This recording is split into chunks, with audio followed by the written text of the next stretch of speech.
बालाघाट वासियों के लिए आज का दिन इतिहास के पन्नों में दर्ज होने जा रहा है। वो गर्रा रेलवे फाटक जो सालों से आपके राह में रोड़ा बना हुआ था, जहां मिनटों का सफर घंटों के लंबे और थकाऊ जाम में तब्दील हो जाता था, आज उस जाम के जंजाल से बालाघाट को हमेशा के लिए मुक्ति मिल गई।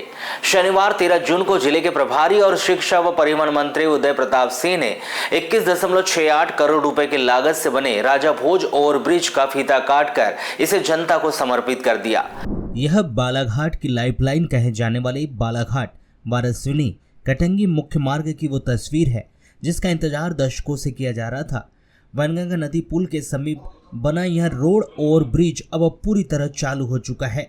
प्रभारी मंत्री उदय प्रताप सिंह ने जैसे ही इस ब्रिज का लोकार्पण किया, इसके साथ ही रेलवे की मानव युक्त लेवल क्रॉसिंग क्रमांक PK9 से हमेशा के लिए छुटकारा मिल गया। अब न तो किसी को फाटक खुलने का इंतजार करना होगा और न ही एम्बुलेंस या फिर मुसाफिर जाम में तड़पेंगे। मैं बहुत बधाई देता हूं हमारे जनप्रतिनिधियों को, क्योंकि जनप्रतिनिधि की हमेशा कल्पना रहती है। जब वो निर्वाचित होकर आता है तो सपने देखता है कि हम अगले 5 साल में क्या करेंगे। बहुत से लोग ये देखते हैं जब मैं बनूंगा तब ये करूंगा, और जो बनने की चाहत रखता है एक ना एक दिन बन जाता है, और जब बनता है तब अपनी कार्य योजना बनाता है 5 साल की। इन 5 सालों में मुझे क्या करना है। अभी नगर पालिका के अध्यक्ष जी को सुन रहा था, आदरणीय भाव को हमने सुना, माननीय सांसद जी को हम सुन रहे थे। तो आपकी जो कार्य योजना है, जब तक हम इन कार्य योजनाओं पर तैयारी नहीं करते, पहले दिन बैठकर हम ये तय नहीं करते कि अगले 5 साल में हमने क्या करना है, तब तक हम विकास को सही गति नहीं दे पाते, उसका रास्ता तय नहीं कर पाते।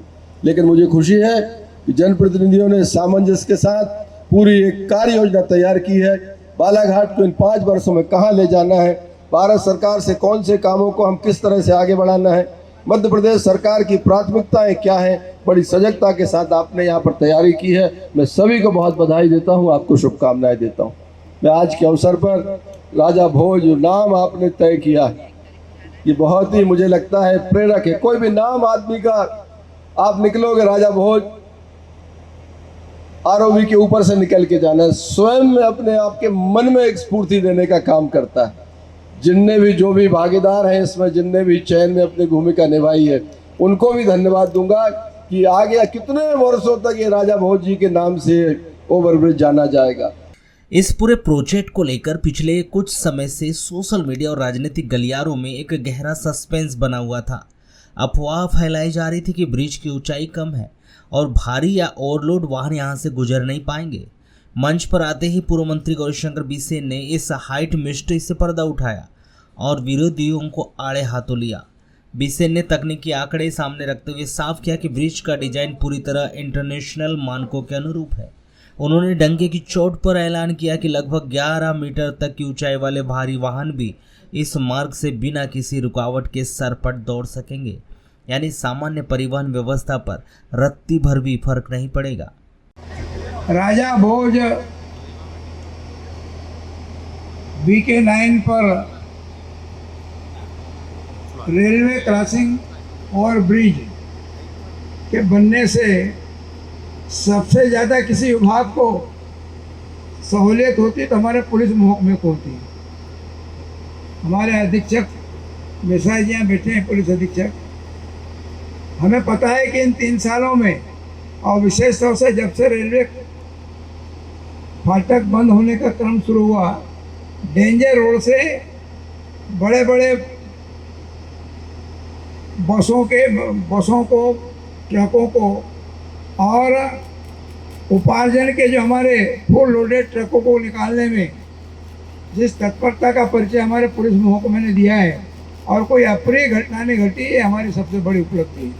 आज इस पर कई तरह के प्रश्न उठते हैं कि भाई इसकी हाइट, अब वहाँ पे हमारे पास में जो हाइट है पर्याप्त है और मुझे लगता है किसी तरह कोई संशय करने की जरूरत नहीं है। सारी बसें, सारे ट्रक चले जाएंगे। बहुत ज़्यादा जिसका हाइट होगा 11 फीट से अधिक, 11 मीटर से, वे ही नहीं जाने पाएंगे। मैं एक बात आपसे कहना चाहूँगा, बालाघाट नगर को 3 क्षेत्रों से, 3 मार्गों से आने के लिए हमें 3 रेलवे क्रॉसिंग ओवरब्रिज एक ही बजट में मिले और उसी बजट में वाराणसी वाला जो रेलवे क्रॉसिंग है उसको भी समाहित किया गया था। अबे 4 रेलवे ब्रिज हमारे सामने दिख रहे हैं और जिले में अनेक स्थानों पर हैं। आप पटंगे चले जाइए, जगह जगह रेलवे क्रॉसिंग ओवरब्रिज बन रहे हैं। और ये सब इसलिए है कि देश में माननीय नरेंद्र मोदी जी की सरकार है, जिसका दृष्टिकोण सिर्फ और सिर्फ है भारत का निर्माण, भारत का सर्वांगीण विकास। हमारे मध्य प्रदेश में हमारी अपनी सरकार है। तत्कालीन माननीय मुख्यमंत्री जी के विशेष अनुग्रह पर हमें सब सौगातें मिली और उनको रेगुलर बजट वर्तमान सरकार ने दिया, और जिस कारण से आज ये काम पूरा हुआ है। वहीं कार्यक्रम की अध्यक्षता कर रही सांसद भारती पारदी ने केंद्र और राज्य की डबल इंजन सरकार की पीठ थपथपाई।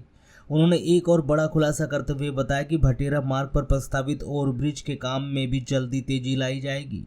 वहीं बैयर रोड पर भी एक और ओवरब्रिज के निर्माण के लिए दिल्ली तक प्रयास तेज कर दिए गए हैं। इस जिले की एक बहुप्रतीक्षित मांग है बैहर चौकी के ओवरब्रिज भी हमको बहुत आवश्यक है। आदरणीय रेल मंत्री जी से मैंने मिलके प्रयास किया है। हमको अंडरपास तो तुरंत वो दे रहे हैं, लेकिन मैं अड़ गई कि मुझे अंडरपास नहीं चाहिए। हम भले ही थोड़े लेट होंगे, लेकिन हमको ओवरब्रिज ही चाहिए। और मुझे पूरा विश्वास है कि हम अपनी जो मांग को पूरा कर पाएंगे और हम एक और ओवरब्रिज लेने में कामयाब हो पाएंगे। बूढ़ी उतना आवश्यक अभी नहीं, पहले बैयर ज़्यादा जरूरी भैया, धीरे धीरे करेंगे। मैंने पहले ही कहा कि नरेंद्र मोदी जी की सरकार है, काम रुकने वाला नहीं है। तेज रफ्तार से पूरे देश का, प्रदेश का और जिले का विकास हो रहा है, तो हमारा बालाघाट भी अछूता नहीं रहेगा। मैं धन्यवाद देना चाहती हूँ नरेंद्र मोदी जी की सरकार को, जिनके प्रयास से, जिनके नेतृत्व में ये हमारा पिछला जिला जो पूरे प्रदेश में एक नक्सलाइट एरिया के रूप में जाना जाता था और कोई भी अधिकारी, कर्मचारी या कोई भी व्यक्ति यहाँ आने में घबराता था, लेकिन धन्यवाद गृह मंत्री जी को और देश के यशस्वी प्रधानमंत्री को कि यह जिला हमारा नक्सल मुक्त हुआ है।